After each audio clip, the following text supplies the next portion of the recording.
नमस्कार। इस समय हमारे साथ एमएलए जो राजौरी है इफ्तिकार अहमद जी मौजूद हैं।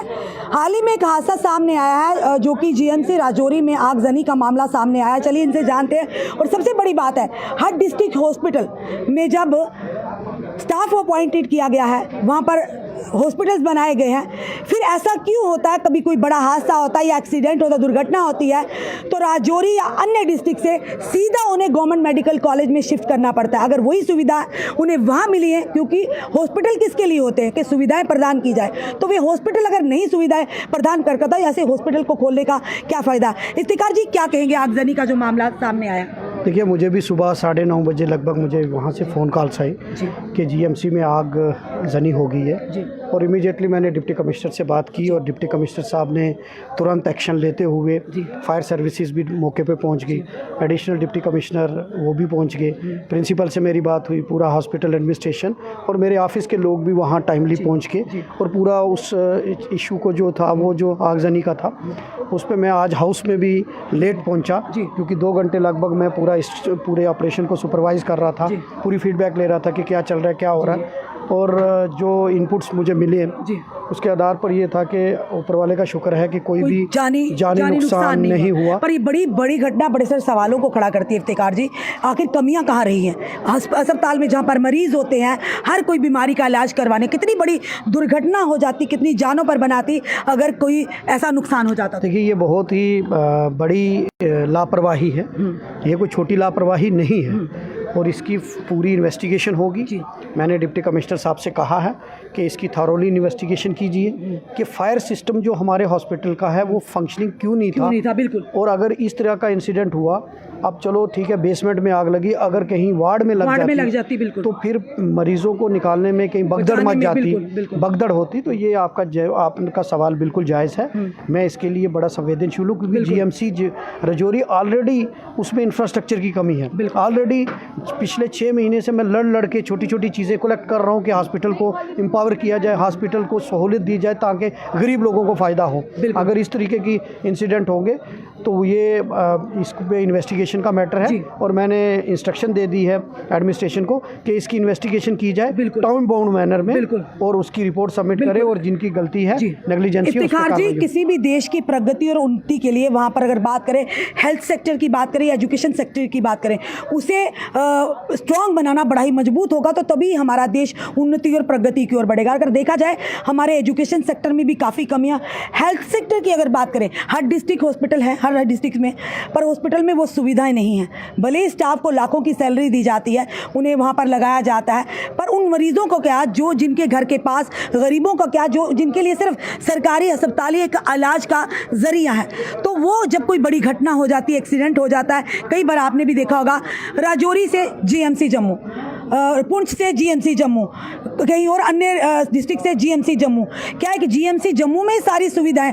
अगर वो अस्पताल खोले हैं, वहाँ के एम्प्लॉइज़ को लाखों की सैलरी दी जाती है, फिर जनता के लिए सुविधाओं का क्या, उस पर कौन बात करेगा? देखिए, बिल्कुल आपने ठीक कंसर्न रेज किया है। ये जो रेफरल सिस्टम है ये बंद होना चाहिए और कहीं ना कहीं रेफरल सिस्टम प्राइवेटाइजेशन को प्रमोट करता है। प्राइवेट हॉस्पिटल है, गरीब आदमी कहाँ, उसके पास तो रेफ़र करोगे वो जम्मू तक पहुँच ही नहीं पाएगा, उसके पास रेफ़र करने के लिए गाड़ी के पैसे ही नहीं है, वो एम्बुलेंस के पैसे कहाँ से देगा। तो ये आपने सही किया, सही पॉइंट उठाया है। मैंने भी अभी जो हमने MRI और कैथ लैब राजौरी के अंदर इस्टेब्लिश करने का रीज़न भी यही है। और आपने देखा कि हाउस के अंदर अगर मैंने स्पीच की तो हमेशा मेरा कंसर्न हाउस में हेल्थ इंफ्रास्ट्रक्चर को मजबूत करने की बात है, एजुकेशन इंफ्रास्ट्रक्चर को मजबूत करने की बात है, ताकि गरीब आदमी को इसकी फैसिलिटी मिल सके। और मेरी पूरी कोशिश रहती है कि हम रेफरल ना करें, वहाँ से रेफरल ही होता है। देखिए, आपने भी देखा होगा। हाँ बिल्कुल, मैं ना ही वहाँ अगर कोई सीरियस मैटर होता, किसी की जान पर बनाती है, उन्हें भी एक सिंपल एम्बुलेंस में जम्मू गवर्नमेंट मेडिकल कॉलेज में लाया जाता है। अगर एयर एम्बुलेंस का या पूरी जो एक्यूब्ड जो होती है, पूरी लेसिस होती है, उनके साथ सुविधाओं के साथ हो सकता है कईयों की जान भी बच जाए, पर कई रास्ते में दम तोड़ जाते हैं जब सिंपल एम्बुलेंस में यहाँ लाया जाता है। इसमें मेरे पास अभी जो चीफ मिनिस्टर साहब ने पैसे दिए थे प्लान के लिए, मैंने एक क्रिटिकल केयर एम्बुलेंस, बिल्कुल क्रिटिकल वो मैंने जीएमसी को दी है जो मेरे पास फंड्स आए थे बिल्कुल। उसमें मैंने एक क्रिटिकल केयर एम्बुलेंस जीएमसी को दी है जो वेल इक्विप्ड, जी। पूरी वेंटिलेटर और उसमें सारी सुविधाएं हैं, वो मैंने अपने फंड से वहाँ दी है। बिल्कुल। दूसरा मैंने पीएचसी हमारी वहाँ चटियाड़ है बॉर्डर एरिया में, वहाँ एक एम्बुलेंस दी है। और तीसरी मैंने एम्बुलेंस दी है वहाँ हमारा सिटी के अंदर एक सब सेंटर है वहाँ। तो फिर उसके बाद मैंने 50 लाख रुपया अभी सराय के लिए, वहाँ जो सराय बना रहे हैं उसके लिए मैंने अनाउंस किया है। तो ये मेरी कोशिश है कि हेल्थ इंफ्रास्ट्रक्चर को मजबूत किया जाए ताकि रेफ़र ना किया जाए। बिल्कुल सर, ये हम चाहते हैं कि जितने भी विधायक हैं अपने अपनी डिस्ट्रिक्ट को लेके इसी तरह से बात रखें जैसे आपने रखी है, क्योंकि मोस्टली जो पीएससी की बात करते हैं, हम गए भी हैं दूर दराज के डोडा आगे अलग अलग जगहों में, वहाँ पर अगर कोई सीरियस प्रॉब्लम होगी उन्हें पैरासीटामोल दी जाएगी, बुखार नहीं होगा उसके बाद उन्हें पेन किलर दी जाएगी, यानी इस तरह के हालात हैं। तो ग्रामीण क्षेत्र के लोगों को अभी भी वो सुविधाओं से डिप्राइव रखा गया, उन्हें वंचित रखा गया जो उन्हें मिलनी चाहिए, जो सरकार की तरफ से जिन्हें पैसा आता है। आज भी हमारे ग्रामीण क्षेत्र के लोग वही, कई बार ऐसा भी उन्हें लाइट भी नहीं मिलती है,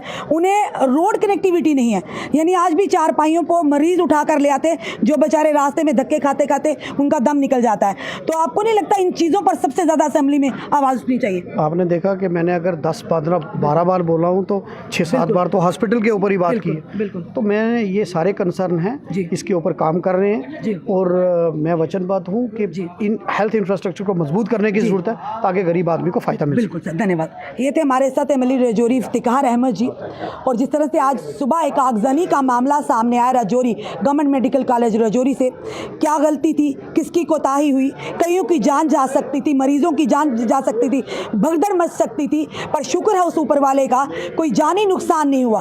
पर ये ज़रूर कहेंगे इस पर कार्रवाई ज़रूर होनी चाहिए, आखिर किन वजहों से आग लगी, किसकी लापरवाही से हुआ, इन पर ज़रूर काम करना चाहिए। और सबसे बड़ी बात, अगर हर डिस्ट्रिक्ट हॉस्पिटल में डिस्ट्रिक्ट हॉस्पिटल्स बनाए गए हैं तो उन्हें रेफरल क्यों दिया जाता है गवर्नमेंट मेडिकल कॉलेज में, जिसकी वजह से गवर्नमेंट मेडिकल कॉलेज में भी मैन पावर की कमी हो जाती है, बर्डन ज़्यादा पड़ जाता है। अगर अस्पताल खोले हैं, वहाँ पर स्टाफ रखा गया, आप उन्हें लाखों की तनख्वाहें देते हैं, फिर जिसके लिए रखा गया अगर उन्हें ही सुविधाएं ना मिले तो उन अस्पतालों को खोलने का क्या मकसद है। उम्मीद करते हैं असेंबली में जितने भी विधायक हैं, मंत्री इस पर आवाज़ उठाएंगे, हर एक डिस्ट्रिक्ट के हेल्थ सेक्टर को और एजुकेशन सेक्टर को मजबूत करने की बात करेंगे। आपका क्या कहना है ज़रूर बताइएगा और इस वीडियो को शेयर कीजिएगा। जुड़े रहिए हमारे साथ अगले अपडेट के लिए। जय हिंद, जय भारत।